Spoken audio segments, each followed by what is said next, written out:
আসসালামু আলাইকুম এভরিওয়ান। দেখতেছেন আমরা আফিয়াপুর সাথে আরেকটি মানবিক কাজের জন্য চলে আসছি।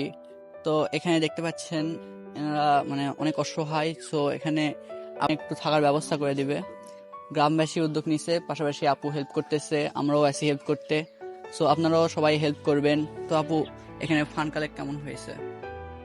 ফান্ড কালেক্ট যেহেতু গ্রামবাসী উদ্যোগ নিচ্ছে, ওনারা ঘরটা করে দিচ্ছে। তো ওনারা গ্রাম থেকে অলরেডি 20,000 টাকার প্লাস উঠাইছে, ওনারা সেটা দিয়ে কাজও শুরু করেছে। আজকে আমি 13,000 টাকা ওনাদেরকে দিলাম, যাতে কাজটা উনি রানিং রাখতে পারে বা কাজটা করতে পারে। আর আমাদের আরো কিছু টাকা আসার কথা আছে বা আসছে ইনশাল্লাহ। আমরা সবাই মিলে যদি চেষ্টা করি, খুবই দ্রুত আমরা ঘরটা কমপ্লিট করতে পারবো আশা করছি। সো সবাই আমাদের সাপোর্ট করবেন। আর যারা মানবিক কাজে এগিয়ে আসতে যাচ্ছেন তারা আমার পেজেও যোগাযোগ করতে পারেন, আপুর পেজেও যোগাযোগ করতে পারেন।